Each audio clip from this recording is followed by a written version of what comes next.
Congratulations on an historic career. So I guess this is the last time we'll speak with you. For how long? But I guess what are the emotions now that the fight's over and you are at the end of your career? Hasn't really settled in. I mean, I'm just kind of like trying to take it all in and just thanking everyone around me for helping me get to where I am today. Is there any sense of relief that, like, obviously you were focused on the fight, but all the talk leading up was like retirement, what are you going to do next, what are you going to do next? And now the fight's over and you can just finally let everything just kind of settle in your mind and everything. Yeah, I don't know, because I've never been in this position before. I mean, it's the unknown to me, so it's definitely weird, and I'll figure it out.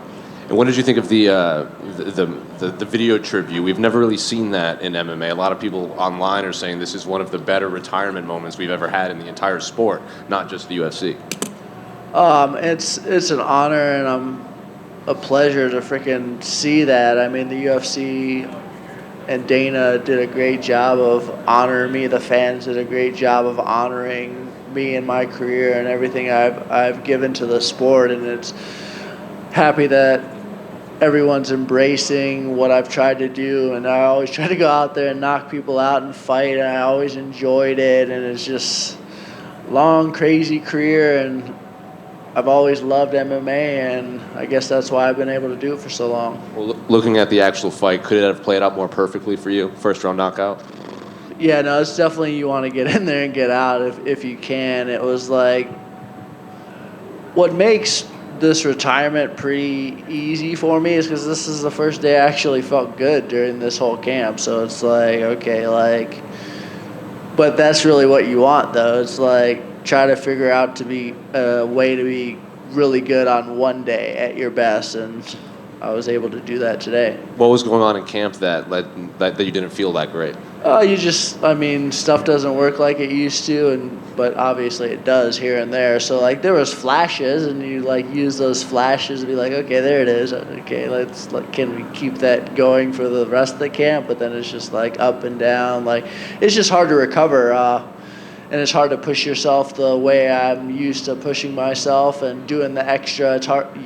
I can't do extra, but now that I'm retired, I can do that extra, and I can torture myself and enjoy that because I don't have to recover for anything. And the one final one for me, when you entered the cage, you kind of paused and looked around, and it looked like you were soaking in the moment. And then at the end, when the fight was over, you went down on one knee and put your head down. What was going through your mind in those two moments? The first one was just enjoying the moment and embracing the fans and looking around and just taking a moment to like see it all and feel it all, and knowing that this could be the last, and it is the last. And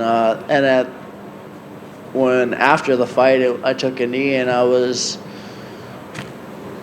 trying to look at my career and just being grateful for this moment and everything that's happening, and just being grateful and thankful for it, and just gratitude was what I was embracing. Hey, Robbie. I just want to ask you, Conor tweeted that he believes that you're going to be back by the end of the year. As he obviously has retired and come back a few times. Is there any chance? I mean, it seems like going out on such a high, you might want that high again.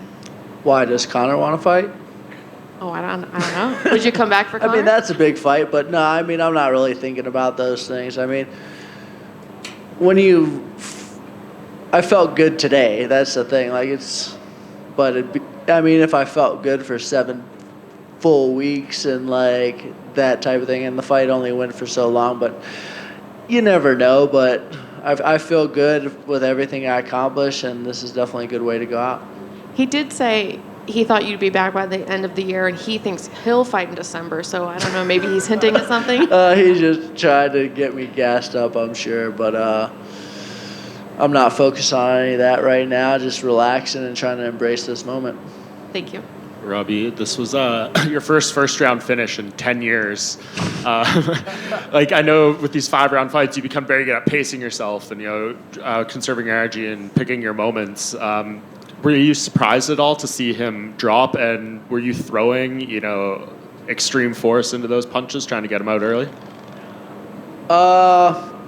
I felt really good in the back. My feet were moving like I wanted them to move, and it's been a while since that happened. And when my feet are moving that way, usually the hands follow pretty well. So I landed a decent shot coming in, a little uppercut that kind of grazed his chin, maybe temple, and maybe rocked him. And then when he went to clinch, all those were hard, heavy shots, and it was just rough for him because there was just too many good shots in a row in the right spots, and that's why he was crumbled. But yeah, it was what it was. And your retirement is legitimately the end of the era. You're the last fighter in the UFC who ever competed in Pride.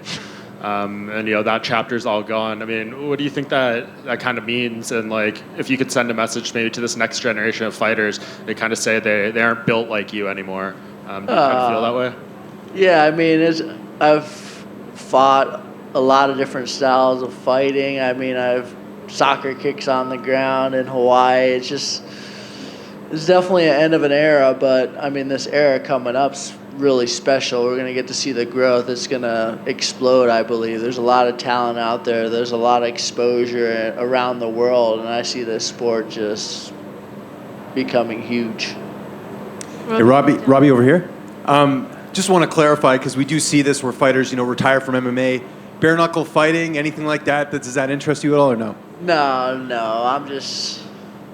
I'm coaching and hanging So retired out. from combat sports though, right? Is that kind of, because that can be kind of loose-ended, Yeah, I'm just retired, going to go back and work out. I'm always going to be working out. I'm always going to be in shape. I'm going to be dieting. That's just who I am and what I like to do and what I'm interested in. But I'm going to coach and give back to others and guys who want to compete at a high level. I'm going to try to help them do that. And you're a pretty stoic guy in the cage, don't show a lot of emotion other than obviously when you get a knockout or a win or something. But you got a little emotional tonight. I know it was the last fight. Can you remember the last time you were like that in the cage? Like, it seemed like a really good moment that you got to enjoy and take in. Yeah, because when you're trying to move forward and focus on like how to get better for the next one and those types of things, you don't really allow yourself to, or at least I never allowed myself to like totally enjoy a moment. So it was just like after the fight, it was just gratitude for that kid who came in here in 2000, started fighting and training, just having a crazy little attitude. I'm just really appreciate that kid who got here today. Yeah, and just last one for me. How much easier is it on that decision to retire, just with the way things went tonight? Like, maybe you'd won a decision or maybe it didn't go your way. I mean, it couldn't have gone any better, I think, getting a first-round finish. So it must make that decision so much easier for you. Yeah, I mean, it is what it is. I made the decision before I had the fight, so it was just like definitely a nice way to go out. It was nice to get the support from the fans and the UFC and all the media and everyone at the UFC really treated me well, and I'm honored to be on this platform competing at a high level. Robbie, back just here. down This one right here. This one right here in the back.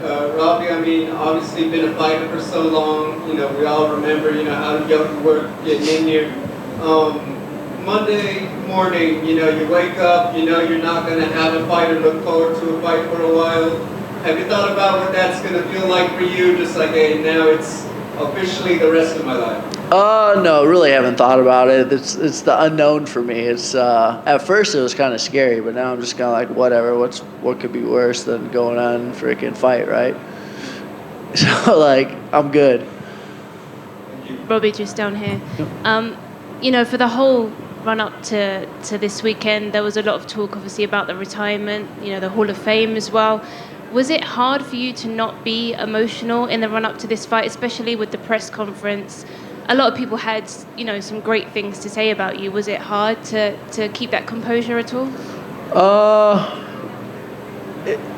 It was harder. I had an issue when someone asked a question one time, but usually I'm pretty good at like not allowing myself to take praise. It's weird. It's like it's easier to stay level-headed and focus on a task at hand. So I never really allowed myself to embrace praise my whole career, just because it's like you never know where you're gonna get. So if you don't accept praise, it's easier to stay focused and stay level-headed. So it's definitely it was hard for me to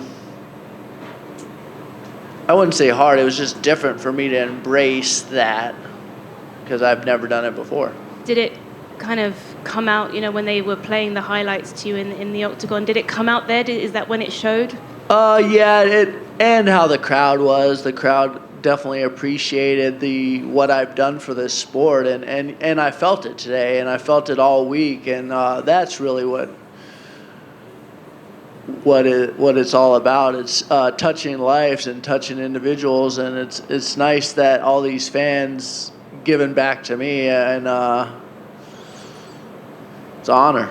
And they showed some great highlights of your career. Is there one memory that sticks out for you? Not really. It's kind of crazy to like go back and like what am I missing? But Robert Whittaker just got stopped. oh shit.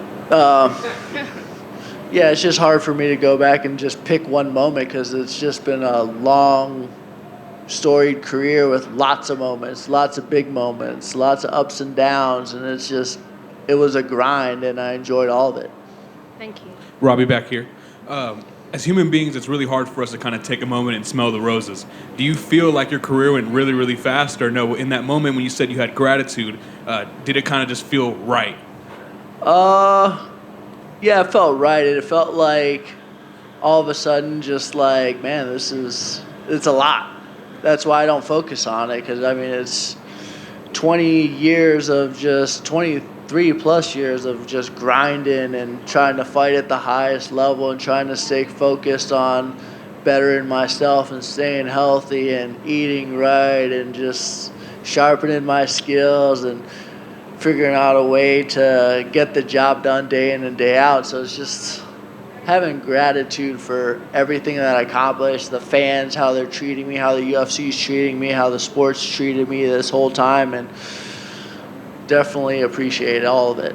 And my last one, you mentioned your coaching, that you're going to get into coaching as well. Obviously, Glover Teixeira, Uriah Faber have also done that. As soon as they kind of retired, they went right into it. Is that something you're really looking forward to being a part of now in the next chapter of your life?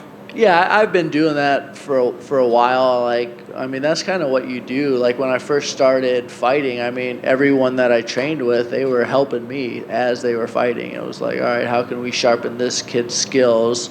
So now I'll just take a little different role, just kind of definitely helping. But yeah, it's so many people help me, so why wouldn't I give back to these fighters who want to accomplish things? And I feel like that's what this sport's all about. That's how this sport's going to continue to grow, touching lives and helping individuals fulfill their dreams. Robbie in the back, way back here. You've had members of your family with you this week. You've been in this sport for 20 years. What has it meant to you to have them support you and maybe sacrifice quite a bit as well to make sure that you got to where you needed to be? Yeah, it's definitely it's different, like to train and fight at a high level because it's selfish. It's selfish. I'm focused on myself. I'm worried about what I'm eating, not what my wife's eating, not what my son's eating, like what I'm eating. So it's definitely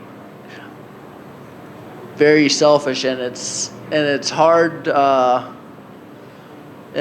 it's huge to have people around you that sacrifice for you. And that's what I've had my whole career, so that I can focus on fulfilling my dreams and getting things accomplished. And without them, then none of this would be done.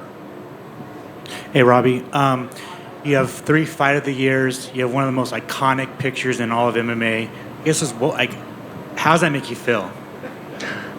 Yeah, it hasn't said it yet. I don't know if it ever will, because I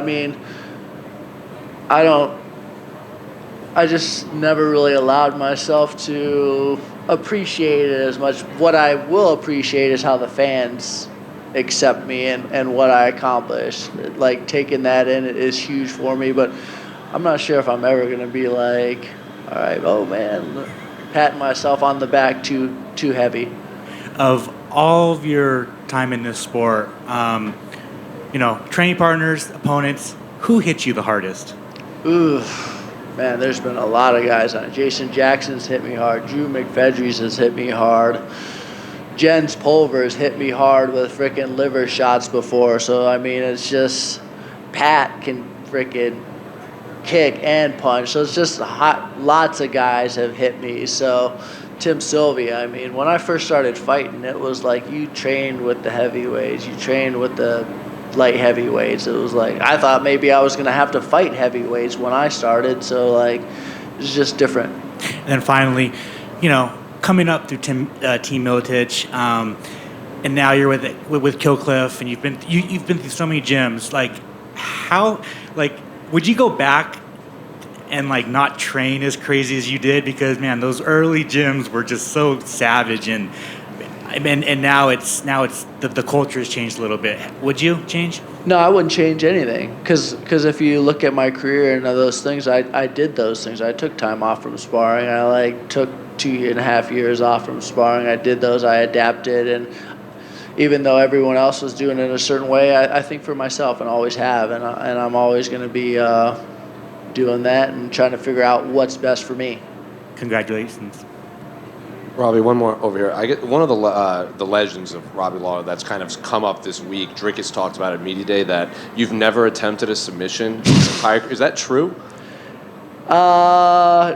No, I actually have one submission, but I've never attempted one in the UFC for sure. But I did get a submission in like a small show against not UFC, not in any big organization.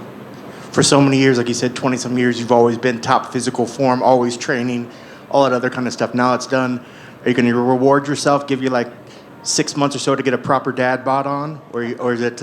No, I'm always grinding. I eat whatever I want. I mean, I go through phases. I like my treats, but I'm always going to be in shape, always pushing myself to... That's what I enjoy. I enjoy health, and I also enjoy food too. So, I mean, but everything in moderation. Robbie, one of your old teammates, Jens Pulver, you mentioned him earlier. He's in town. Have you had a chance to talk to either Jens or any of the guys from Team Miletich about this next step in your life, retiring? Yeah, I mean, I've talked to Jens a little bit. It was not nobody else, though. I talked to Jens, and he's excited. I think he wants to get into coaching and do those things, but he's got some kids he's taking care of, so that's a different phase for him. So it's just, yeah, I mean, I have a lot of good people around me who are helping me. What was it like, this transition, and when did you know that, you're going to, it's a facing your mortality and turning the page. When did you know that, it's time to retire? When did you find that? I don't know, just over time, you just kind of realize things just... I just want to do stuff at a high level and a certain level, and when you can't do it the way you want to do it, I don't like it. I don't like it. One last one for me. Your old teammate, Tim Sylvia, he's doing some slap fighting. Do you see that in your future? No, thank you. I'm good. I mean, I'll watch.